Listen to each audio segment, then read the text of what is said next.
Mr. Rossi. Yes. One of the things that you said to us is just look at the documents, look at all of the evidence. And this is Exhibit F of the evidence that Mr. Tiemann brought in today. Page 19 is that same page of the police report that you provided to us. They interviewed you both. Mr. Tiemann stayed and spoke with the police. He explained to them injuries that he had. And then they said, we attempted to get more information from Mr. Rossi, but he refused to answer follow-up questions, right? No, they never... This is what the police officers said.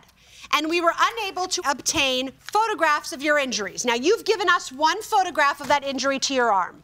Mr. Tiemann gave us a document from a doctor showing that he had bruises to his rib area. Did anything happen between the two of you that could have caused any pain to his ribs? Anything at all? My dear, he... Yeah, not my dear. How about Your Honor? Your Honor, I'm sorry. Yeah. I'm sorry.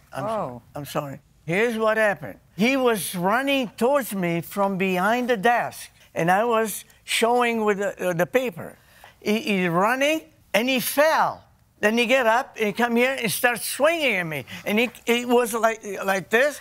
He hit me, and I walked away.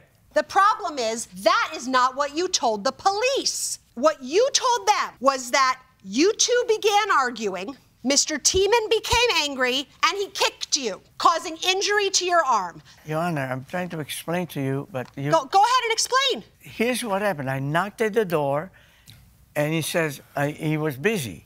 He says, can I... Oh, no, then if you're busy, I'll walk... No, come here and tell me.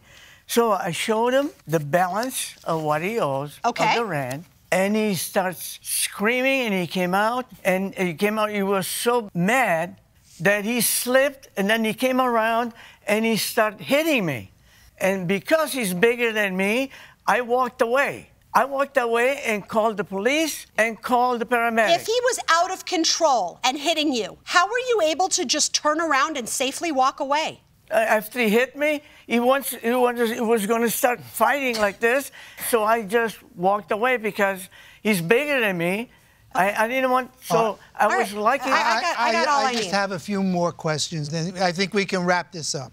Now, is this true or is this not true? Were you served with eviction papers on August 1st? No. On August 1st? Never. You say no.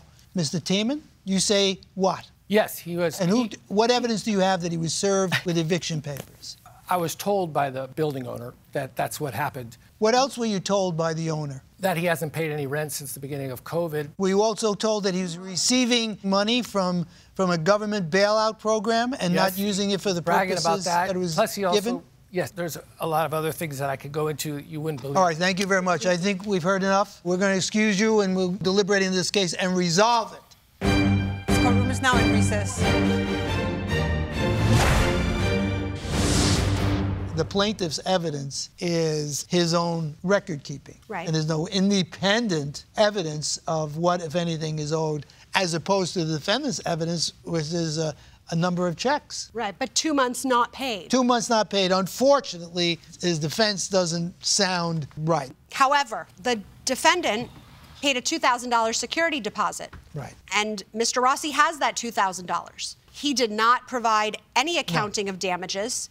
His notion that the place would have to be repainted after 12 years of tenancy is ridiculous. And because he didn't like the color that he was aware of. You got to repaint. That's normal wear and tear no matter what color you've painted it. So he hasn't proven anything to justify keeping the security deposit. The defendant also prepaid the last month's rent for an additional $2,000. Yes. I believe his testimony that Mr. Rossi was evicted by that time. Right. He is also asking for a bad faith fee. The landlord did not even attempt to return the security deposit. So he's requesting $200. I would give it to him. And I would have given him more. He's still owed rent, and we've subtracted the last month's rent, the deposit, and the bad faith fee. So we're granting $5,000 to the plaintiff on his claim, $4,200 to the defendant on his claim, for a net of $800 to the plaintiff. I think it's the right thing to do under all of the circumstances. I think it's what the law demands. Yes, it's what the law demands. Okay, we have a verdict.